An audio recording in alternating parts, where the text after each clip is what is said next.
यो खास गरी यो वनका उपभोक्ताहरूलाई र यहाँका अन्य समुदायहरूलाई पनि यसको विशेष जानकारी गराउनु पर्यो र सबैजनालाई यो वन मन्त्री सम्बन्धी सबै कुराहरू बुझाएपछि उनीहरू पनि यसमा लाग्नेछन् र यसको संरक्षणमा लाग्नेछन्। यसबाट हामीलाई वनबाट हामीलाई यो फाइदा हुँदो रहेछ, हामीले यो चिज पाइने रहेछ।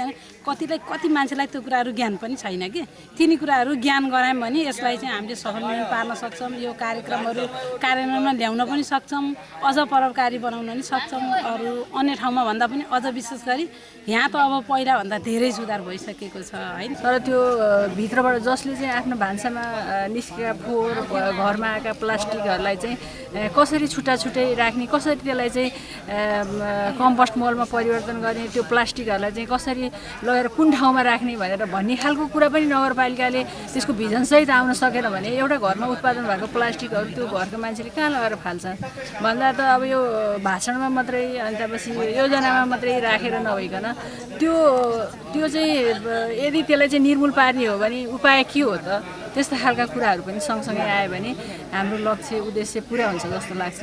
अलि प्रभावकारी रूपमा अगाडि बढाएर यसले राम्रो प्रतिफल प्राप्त गर्नको लागि एउटा दीर्घकालीन योजना तर्जुमा गर्ने विभिन्न सङ्घ संस्था र समुदायको सहभागितामा यस्ता कार्यक्रमहरूलाई व्यवस्थित रूपमा सञ्चालन गर्न सक्दा राम्रो हुन्छ भन्ने मलाई लागेको छ।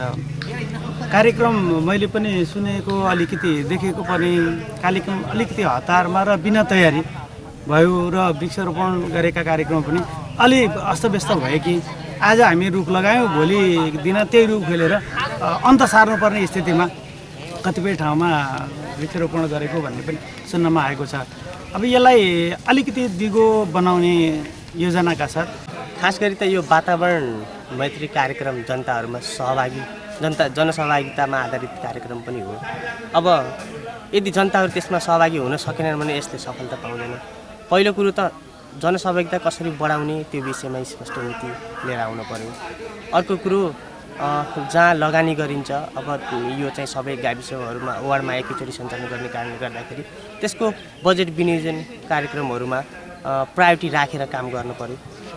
कुनै ठाउँमा अलिकति धेरै, कुनै ठाउँमा अलिक कम हुँदाखेरि त्यहाँको जनताहरूले त्यति सहयोग नगर्ने जस्तो देखिन्छ। यसमा एउटा रुष्टता जस्तो महसुस भएको छ जनताहरूलाई।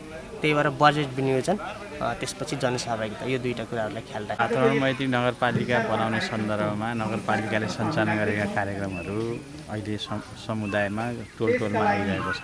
अब एउटा टोलको हिसाबले, टोलमा आएको सेवाको हिसाबले कुरा गर्दाखेरि जुन वृक्षारोपणको कामहरू र त्यसलाई संरक्षणका लागि तार जालीहरू बनाएर ल्याउने कुराहरू भएको छ। त्यो कस्तो छ भने कुन मापदण्ड अनुसार कहाँ रोप्दाखेरि भविष्यसम्म चाहिँ हुन्छ भन्ने एउटा कुनै यकिन नभइकन जता पायो त्यतै यो त्यो ढङ्गबाट अहिले काम सुरु भइरहेको देख्न पाइएको छ। मलाई लाग्छ व्यवस्थित वातावरण र व्यवस्थित सरसफाइ लगायतका कुराहरू हुनका लागि वातावरण मैत्रीका जुन इन्डिकेटरहरू छन् ती पुरा हुनका लागि हुनुपर्ने कुराहरूमा एउटा बोट बिरुवा र वातावरणसँग जोडेर हेर्दाखेरि जुन गतिविधि भइरहेको छ त्यो चाहिँ सुधार गर्नुपर्ने मैले देखिरहेको छु। अर्को रह्यो मठ मन्दिर अनि त्यसपछि गएर चाहिँ पोखरीहरू संरक्षणका कुराहरूलाई प्राथमिकता र त्यो अनुसारको चाहिँ काम गर्न जरुरी छ। तिनीहरूलाई चाहिँ सफा र चाहिँ शुद्ध राख्न र एउटा खालको राम्रो व्यवस्थापन गर्न जरुरी छ।